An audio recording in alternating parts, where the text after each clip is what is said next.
Assalamualaikum warahmatullahi wabarakatuh. Saya atas nama Nuranisa Ramadhani Maharani, kelas 10 akuntansi 1, mata pelajaran administrasi umum. Di sini saya akan membahas beberapa tentang administrasi. Yang pertama, pengertian administrasi umum. 2. Tujuan administrasi umum.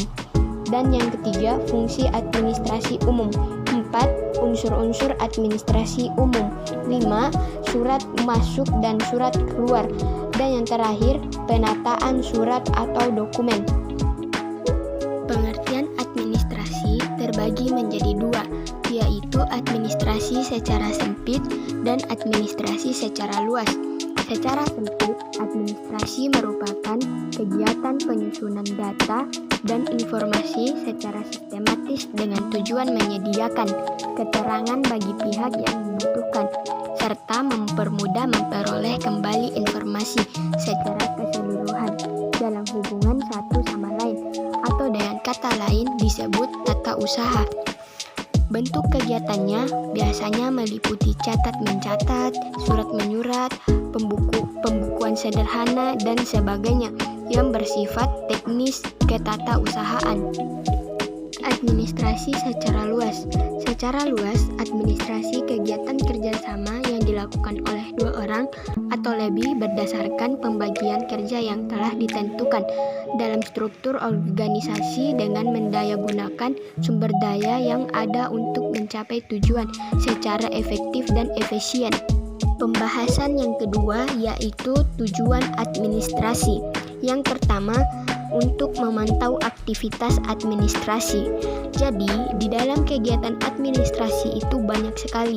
Jadi, sebisa mungkin kita harus membuat seperti pembukuan atau pencatatan secara sistematis. Dengan begitu pun, pimpinan kita itu bisa lebih mudah dalam memantau bagaimana, apa, dan kapan ataupun mengapa kegiatan itu dilakukan. Kemudian yang kedua, untuk mengevaluasi kegiatan perusahaan. Jadi, dengan adanya administrasi ini, perusahaan sudah mempunyai sistem administrasi yang baik. Jadi, perusahaan akan lebih mudah dalam melakukan evaluasi terhadap setiap kegiatan, baik di dalam organisasi maupun di luar organisasi. Yang ketiga, menyusun program usaha. Jadi, setiap perusahaan atau organisasi membutuhkan acuan untuk menyusun program kerja unggulan, dan itu juga bisa diperoleh dari administrasi. Administrasi ini akan dibuat sedemikian sistematis dan teratur agar mudah dalam mencari data yang diperlukan. Kemudian yang terakhir, untuk memastikan keamanan kegiatan usaha.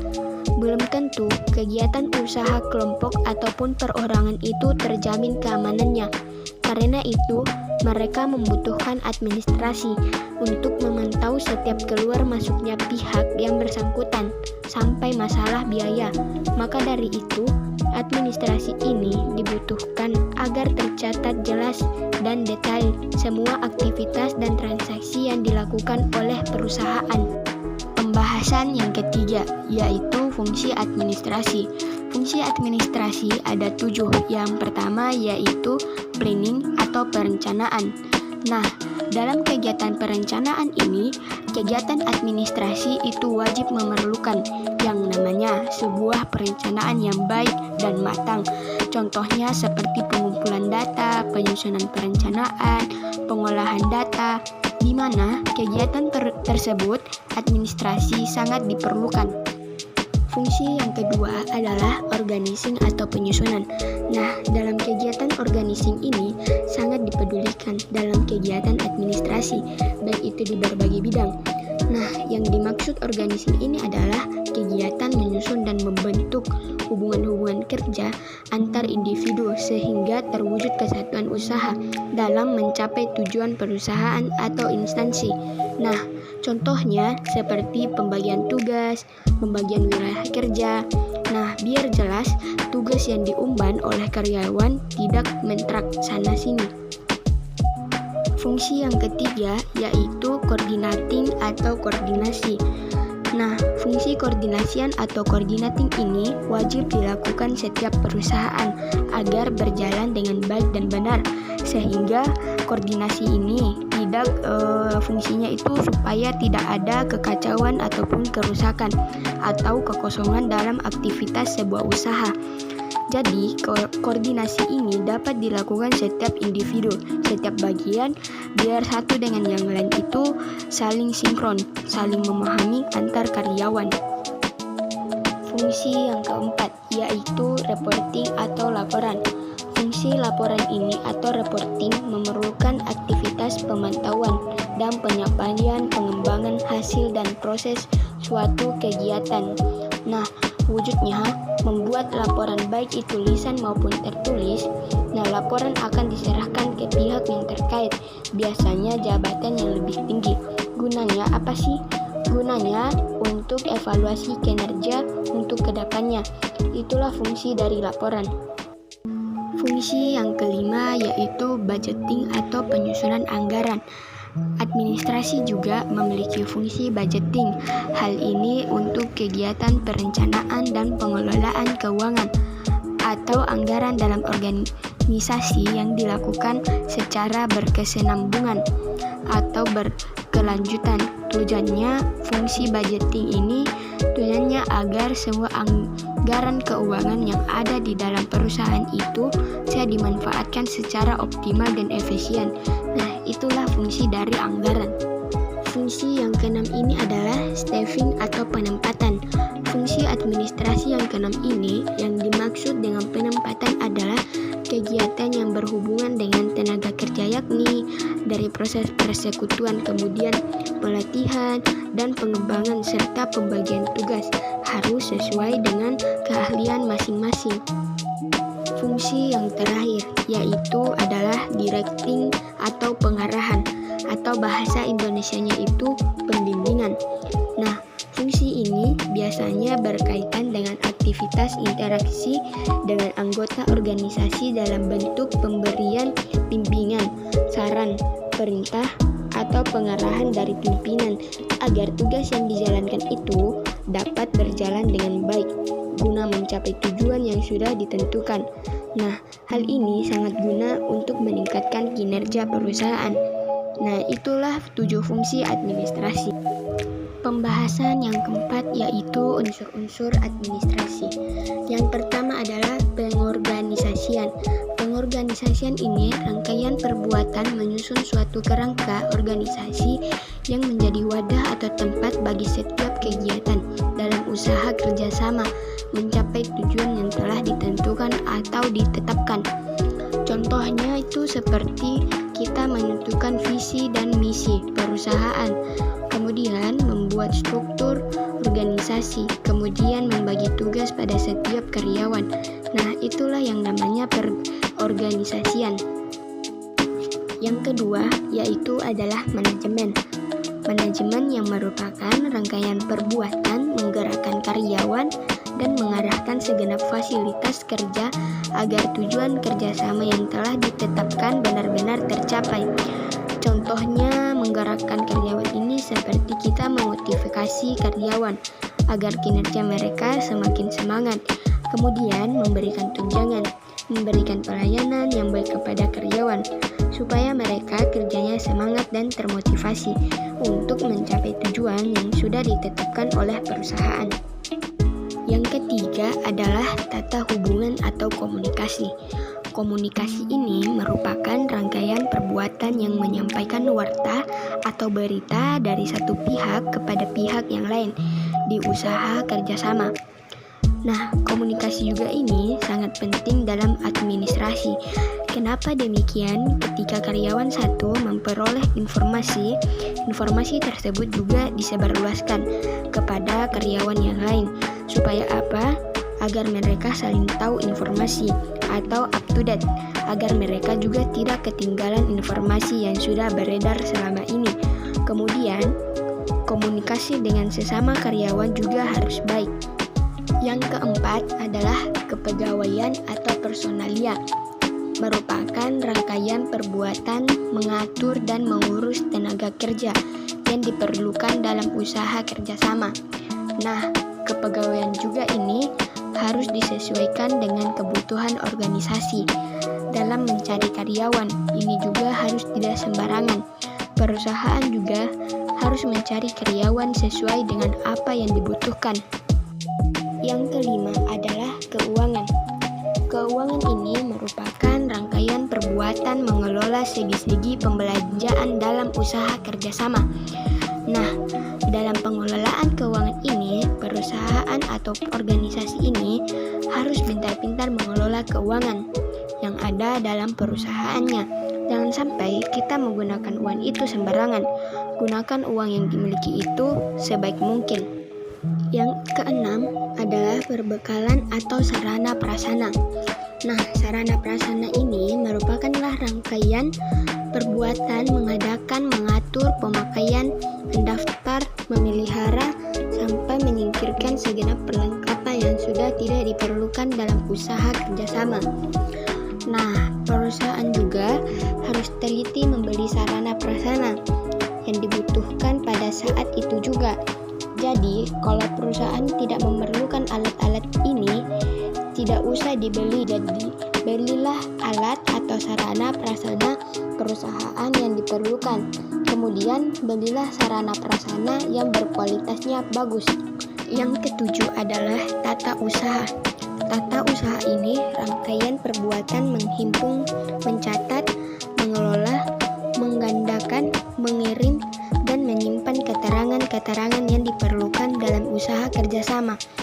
Nah, tata usaha itu melakukan banyak kegiatannya. Menghimpun itu contohnya mengumpulkan jatah, misalnya jatah dari siswa baru, kemudian mencatat dan lain sebagainya. Yang terakhir adalah perwakilan atau humas, hubungan masyarakat. Nah, hubungan masyarakat ini rangkaian perbuatan menciptakan hubungan baik dan berusaha memperoleh dukungan dari masyarakat sekitar terhadap usaha kerjasama yang dilakukan. Nah, humas ini biasanya juga tugasnya itu ketika ada produk baru dari perusahaan ataupun organisasi itu, nanti humas akan seperti memamerkan produk agar masyarakat itu mengetahui produk perusahaan tersebut. Nah, setelah mengetahui, nanti akan membeli. Nah, kemudian kalau ada masyarakat yang bermasalah dengan perusahaan, nanti akan humas yang akan menangani atau memecahkan masalah bersama. Nah, itulah 8 unsur administrasi. Nah, pembahasan yang kelima adalah surat masuk dan surat keluar. Nah, pengertian surat masuk menurut Nuraida 2014. Surat masuk adalah surat yang masuk ke dalam suatu instansi atau perusahaan, bagian dalam suatu instansi atau perusahaan yang berasal dari perusahaan lain atau dari bagian lain di instansi perusahaan yang sama. Sementara surat keluar adalah surat yang dikirim oleh suatu instansi atau perusahaan atau dari bagian di dalam instansi perusahaan tersebut yang ditunjukkan kepada instansi perusahaan lain atau bagian dalam instansi atau perusahaan yang sama. Nah, ada juga tujuan dan fungsi, jenis-jenis, hingga pengelolaan dari surat masuk dan surat keluar. Tujuan dan fungsi surat masuk dan surat keluar. Yang pertama adalah fungsi surat masuk. Fungsi yang paling utama dari surat masuk dan surat keluar yaitu sebagai sarana komunikasi antara pihak perusahaan atau instansi dengan pihak yang lain. Beberapa fungsi dan tujuan surat masuk yang lain yaitu yang pertama sebagai alat komunikasi, yang kedua sebagai wakil dari penulis, yang ketiga sebagai alat bukti historis, dan yang keempat sebagai pedoman pelaksanaan kerja, dan yang kelima sebagai alat pengingat, dan yang terakhir adalah sebagai alat bukti tertulis. Fungsi yang kedua yaitu fungsi surat keluar, hampir sama dengan surat masuk. Salah satu fungsi dari surat keluar adalah sebagai media komunikasi atau interaksi sebuah perusahaan atau instansi dengan pihak lainnya. Berikut ini adalah beberapa fungsi dan tujuan secara umum dari surat keluar, diantaranya yaitu yang pertama sebagai alat tata usaha, dan yang kedua sebagai wakil penulis, dan yang ketiga sebagai media komunikasi tertulis, dan yang keempat sebagai alat bukti tertulis, yang terakhir sebagai alat ukur kemajuan suatu perusahaan atau instansi. Jenis-jenis surat masuk dan surat keluar ada 3. Yang pertama, surat pribadi. Surat pribadi ini adalah surat yang ditujukan kepada seorang pejabat atau pegawai atau karyawan dan sifatnya pribadi, yang dikirimkan oleh suatu pihak, baik itu perorangan maupun perusahaan atau organisasi. Yang kedua adalah surat dinas. Surat dinas ini adalah surat resmi yang ditujukan kepada suatu instansi atau organisasi untuk keperluan administrasi. Beberapa yang termasuk di dalam surat dinas ini adalah seperti surat dinas rutin atau biasa, surat dinas penting, dan surat dinas rahasia. Dan yang terakhir adalah surat niaga. Surat niaga ini adalah surat yang dibuat dan dikirim oleh badan-badan usaha atau perusahaan di mana isinya adalah surat kepentingan bisnis. Yang selanjutnya adalah pengelolaan surat masuk dan surat keluar.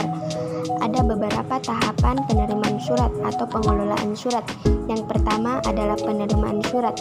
Pola pengelolaan atau penerimaan surat masuk di setiap kantor pada dasarnya berbeda-beda, khusus pengelolaan sistem buku agenda. Penerimaan surat dilakukan oleh tata usaha. Yang kedua adalah penyortiran surat. Surat yang telah diterima oleh bagian tata usaha atau bagian administrasi akan dilakukan pemisahan atau penyortiran. Kemudian yang ketiga adalah pembukaan surat. Surat dibuka menggunakan peralatan yang sesuai, yaitu mesin pembuka surat atau pisau pembuka surat. Kemudian kita dapat melakukan pencocokan alamat surat dengan alamat pada amplopnya.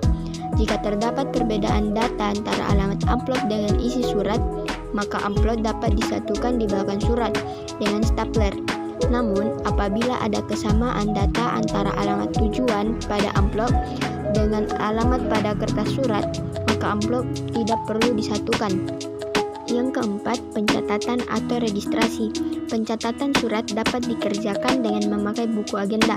Pencatatan sendiri sangat penting untuk dilakukan. Hal ini bisa digunakan untuk mengetahui volume surat yang masuk dalam kurun waktu harian, mingguan, bulanan, bahkan juga tahunan. Yang kelima, pernyataan lembar disposisi. Kemudian, surat yang dilampiri lembar disposisi untuk mencatat instruksi pimpinan atau atasan terkait dengan penanganan hingga proses selanjutnya dari masuknya surat tersebut. Yang keenam adalah pencatatan di buku ekspedisi intern. Selanjutnya, surat dapat disampaikan kepada pihak yang dituju. Surat tersebut bisa dicatat dalam buku ekspedisi intern. Yang ketujuh adalah pendistribusian surat. Berikutnya, surat bisa didistribusikan oleh unit tata usaha kepada unit pengolah atau unit kerja sehingga bisa segera diproses lebih lanjut. Yang kedelapan adalah klasifikasi surat. Cara untuk mengetahui klasifikasi surat, staf administrasi kantor atau sekretaris dalam unit pengolah atau unit kerja harus membaca beberapa surat yang telah dilakukan penyortiran. 9 adalah penyampaian surat. Kemudian, beberapa surat yang ada di sekretaris desk file dapat segera disampaikan kepada atasan atau pimpinan. Hal ini dapat membuat ia dapat memberikan disposisi surat. Kemudian yang 10 adalah tindak lanjut surat pasca dari pimpinan. Nah, setelah pimpinan atau atasan sudah menuliskan disposisi surat, ada 3 hal yang bisa ditindaklanjuti dari disposisi surat. 3 hal itu adalah yakni surat diedarkan, surat dibalas, atau surat disimpan. Nah, itulah pengelolaan dari surat masuk. Adapun pengelolaan dari surat keluar, yaitu adalah sebagai berikut. Pengelolaan surat keluar juga ada beberapa tahapan, yaitu sebagai berikut. Nah, tahapan yang pertama adalah pembuatan konsep surat. Konsep surat biasa disebut juga dengan istilah draft.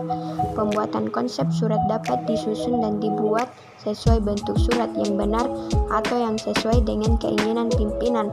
Oleh karena itu, dalam sebuah surat harus memiliki konsepnya. Tahapan yang kedua adalah pengetikan.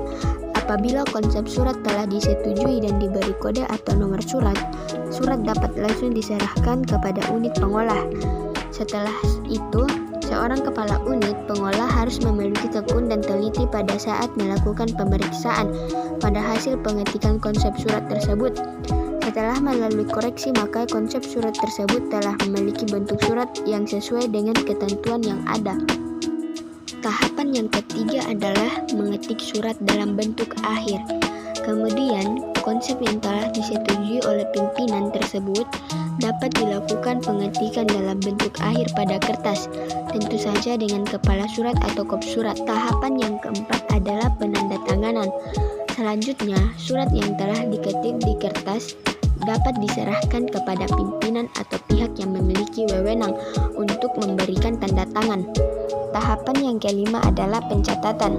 Nah, dalam proses melakukan pencatatan, ada beberapa kegiatan yang perlu dilakukan. Yang pertama adalah surat yang telah diberi tanda tangan, distempel, serta kelengkapan yang lain seperti lampiran dan amplop. Kedua, surat dinas resmi ini perlu dicatat terlebih dahulu dalam agenda oleh petugas yang disebut agendaris. Yang ketiga adalah surat dinas yang telah selesai dilakukan pencatatan dalam buku agenda telah siap dikirim kepada pihak yang dituju. Yang keenam adalah pengiriman surat. Untuk pengiriman surat sendiri bisa dikerjakan dengan dua macam cara, yaitu dikirim secara langsung atau melalui pos. Tahapan yang terakhir adalah penyimpanan surat. Pada saat mengatur surat keluar, lembar utama dikirim ke alamat yang dituju. Sementara lembar yang kedua bisa disimpan dengan menggunakan sistem kearsipan. Sistem kearsipan setiap organisasi atau perusahaan biasanya berbeda-beda. Nah, itulah pengelolaan surat masuk dan surat keluar. Nah, pada materi yang terakhir adalah penataan surat dan dokumen. Di sini saya akan membahas pengertian sistem penyimpanan dan adapun langkah prosedur penyimpanan arsip. Dan yang bagian kedua adalah tujuan penataan sistem penyimpanan arsip. Yang pertama, saya akan menjelaskan pengertian sistem penyimpanan. Sistem penyimpanan adalah sistem yang dipergunakan pada penyimpanan warkat agar kemudahan kerja penyimpanan dapat diciptakan dan penemuan warkat yang sudah disimpan dapat dilakukan dengan cepat bila warkat tersebut sewaktu-waktu diperlukan. Pada umumnya, sistem penyimpanan yang dapat dipakai sebagai sistem penyimpanan yang standar adalah sistem abjad, sistem tanggal, dan sistem subjek, sistem wilayah, dan sistem nomor. Dan langkah-langkah prosedur penyimpanan arsip yaitu yang pertama adalah memeriksa. Nah, memeriksa ini adalah surat atau dokumen lainnya disimpan dan diperiksa apakah dokumen yang bersangkutan memang sudah layak disimpan atau masih dalam pemrosesan. Tanda siap disimpan biasa disebut juga dengan istilah relasmar, baik dalam bentuk stempel, paraf, atau tanda file lainnya yang perlu diteliti oleh petugas. Pemeriksaan ini penting karena bila terjadi petugas tidak teliti dalam memeriksa dan menyimpan surat yang seharusnya diteruskan atau distribusikan kepada unit lain untuk diproses, maka terjadilah apa yang disebut surat hilang.